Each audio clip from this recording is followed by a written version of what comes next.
안녕하십니까. 2021년 9월 29일 최병무 팩트 시작하겠습니다. 대장동 개발 의혹에 대한 수사, 이 부분이 굉장히 민감하게 지금 정치권 공방의 주제로 등장했죠. 이제 특검을 해야 된다. 어제도 제가 윤석열과 대장동 의혹 얘기를 했습니다만은, 특검을 해야 된다는 주장. 근데 이재명 경기도지사, 이 핵심 인물인 이재명 경기도지사는 특검을 반대하고 있고, 민주당도 특검을 반대하고 있습니다. 그러면서 검찰 수사, 이것만 고집하고 있습니다. 왜 그럴까?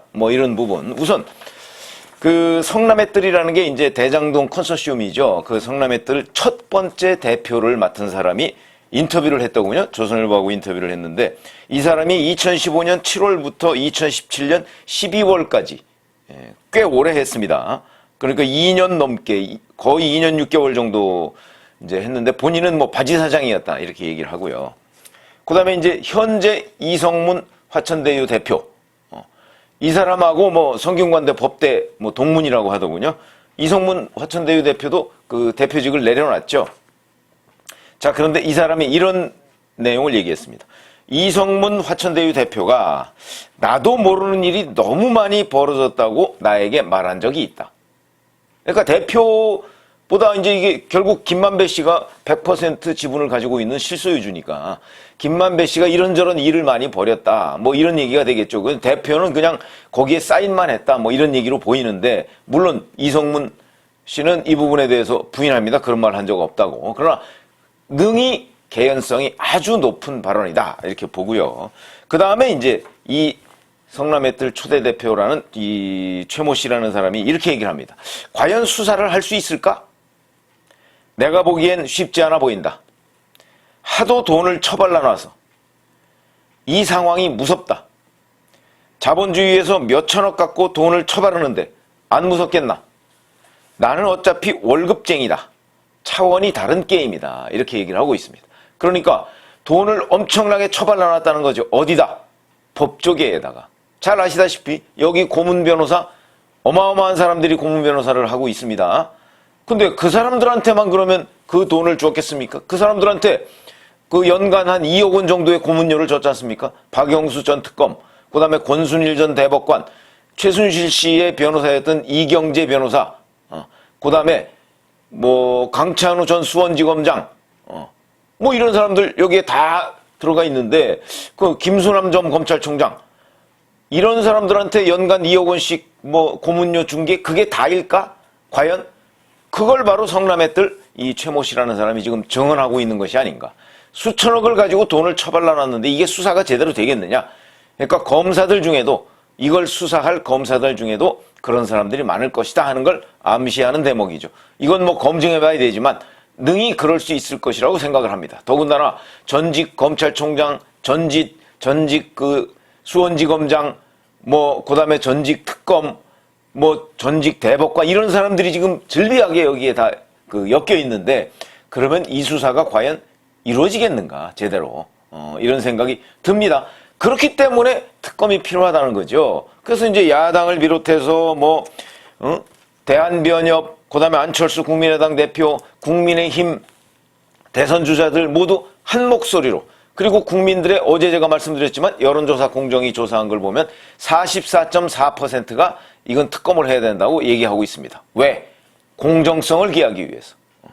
그러니까 지금 현재 검찰이 수사를 해봤자 이게 수사가 되겠느냐? 이렇게 수천억을 처발라놨다고 지금 성남의 뜰 초대 대표가 얘기를 하는데, 이런 점으로 본다면 검찰이 수사하는 거는 그야말로 위험하거나 아니면 수사를 무마하는 일밖에 더 하는 것, 그런 정도 아니겠는가, 이렇게 생각하는 것이 오히려 합리적이다. 그러니까 이런 데에서 무관한, 정말 특검도 여기에 돈을 받았을 것 같은, 또는 연관되어 있을 것 같은 그런 특검이 임명되면 안 되겠죠.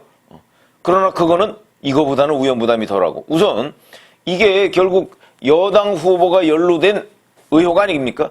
그러니까 여당 후보만 싹 비켜가는 수사를 할 가능성.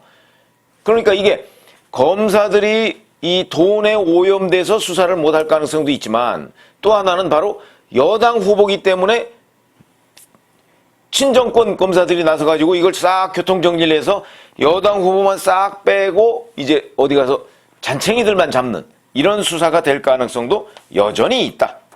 이렇게 지금 충분히 짐작할 수 있는 대목이죠. 근데 하여튼 이재명 본인도 뭐 특검을 반대한다고 하고요. 그다음에 그 이재명 캠프의 박찬대 수석 대변인인가요?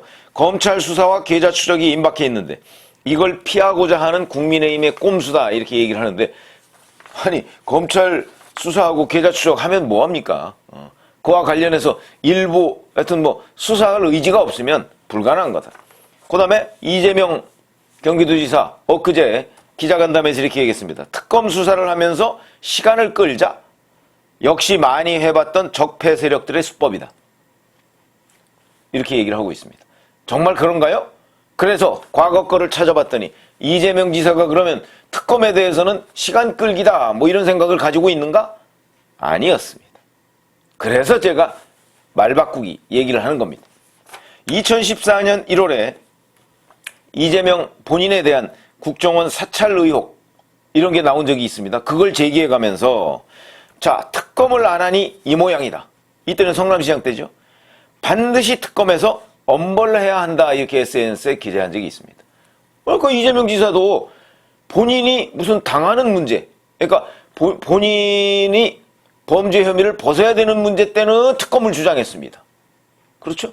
근데 본인이 지금 범죄 혐의에 연루됐다는 의혹을 받으니까 특검 안 된다 이 얘기를 하고 있는 거죠. 이걸 우리가 어떻게 이해해야 되겠는가? 또 하나, 세월호 참사 2주기 뛴 2016년 4월 16일 이때는 세월호 특별법 개정과 전면적 특검이 20대 국회의 첫 입법 활동이어야 한다 이렇게 얘기를 했습니다. 이때도 또 특검을 주장했습니다. 그러니까 이재명 지사의 평소 소신을 보면 특검이 검찰 수사보다는 월등히 더 공정하고 진상규명에 접근할 수 있다는 생각을 가지고 있는 것 틀림없는 것으로 보입니다. 그런데 왜 본인이 연루된 의혹에 대해서는 특검을 극구 반대하면서 뭐 시간 끌기다, 뭐 국민의힘의 뭐 꼼수라는 둥, 뭐 적폐 세력들의 수법이라는 둥, 왜 이렇게 말을 바꾸는가? 그건 결국 특검을 해서는 안 될 이유가 있기 때문 아닌가? 이렇게 충분히 생각할 수 있겠죠. 특검을 해서는 안 될 이유, 그게 뭐라고 보십니까? 이게 진상이 낱낱이 국민 앞에 드러나면 곤란하다. 아마 이런 생각이 아니었을까? 이렇게 생각이 됩니다. 자, 그런데 검찰에서 수사팀을 지금 결국은 이제 여론이 어쩌고저쩌고 하니까 수사팀을 좀 확대하겠다 이렇게 생각을 한 모양인데, 그래서 경제범죄수사부 형사부에 서너 명 정도의 검사를 추가로 투입해서 대략 한 10명, 10여 명 정도로 수사팀을 꾸리겠다 이렇게 얘기를 했습니다. 자, 그런데 이 수사팀이 과연 제대로 된 수사를 할 것인가? 그 구성원을 보면 충분히 짐작할 수 있습니다. 우선 검찰 수사 전반적인 지휘를 하고 있는 거는 바로 민주당, 지금 당원 국회의원이죠. 박범계 법무부 장관 아닙니까? 박범계 법무부 장관이 과연 민주당 대선 후보가 연루된 사건을 제대로 수사할 수 있을 것인가 하는 부분 하나. 그 다음에 김호수 검찰총장, 지금 뭐 검찰총장은 거의 없는 것 같은 느낌. 뭐 도대체 수사 지휘를 제대로 하고 있는 느낌이 전혀 없습니다. 그러니까 그냥 뭐 아마 거수기 정도 역할만 하는 것 아닌가. 어쨌든 거기도 문재인 대통령이 지명해 놓은 사람이고 대표적인 친정권 검사다 하는 건 뭐 다 알려진 얘기고. 그 다음에 이 사건을 수사하는 경제범죄 형사부를 지휘하는 사람 서울중앙지검장입니다. 이정수 지검장. 잘 아시다시피 박범계 법무부 장관의 고등학교 후배입니다. 그렇죠? 친정권 검사로 알려져 있는 사람이고요.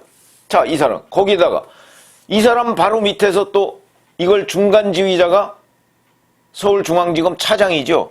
제4차장. 누군가 봤더니 김태훈 4차장입니다. 이 사람 어떤 사람인가? 법무부 검찰과장을 얼마 전까지 했었죠. 윤석열 검찰총장 징계에 앞장선 사람이다.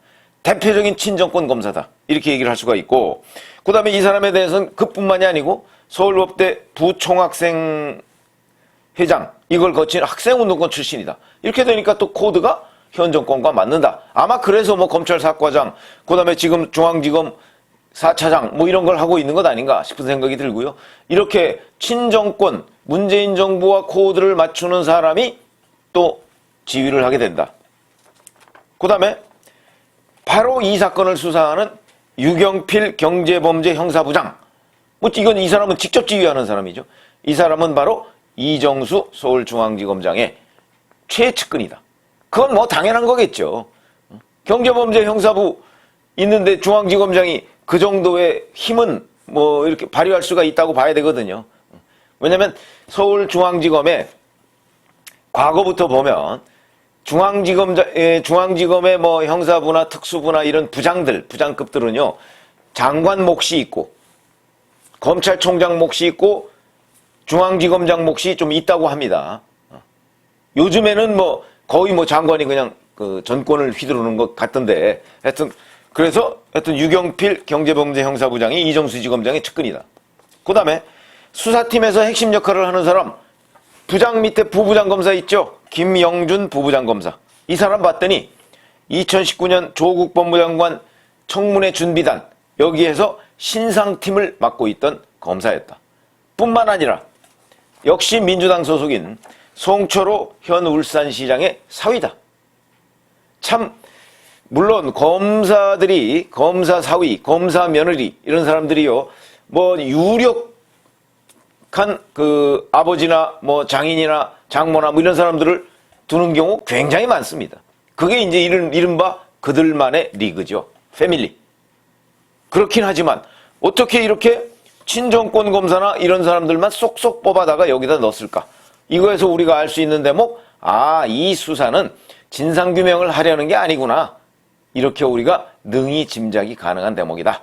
이렇게 생각이 들고요. 자, 어쨌든 오늘은 결국 이거는 특검으로 가야 그나마 진상규명에, 특검이라고 뭐 만능은 아닙니다. 그러나 그래야 진상규명에 접근할 수 있을 것으로 보이는데, 지금 특검은 극구 반대하고 그러면서 검찰에서 수사팀을 꾸렸는데 그게 보니까 온통 친정권 검사들로 꾸려놨다.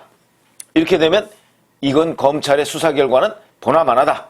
이렇게 지금 얘기가 들고요. 결국은 국민의힘, 아니죠, 야당 국민의힘 말고 일반 국민의힘으로 특검을 쟁취하는 수밖에 없는 것 아닌가.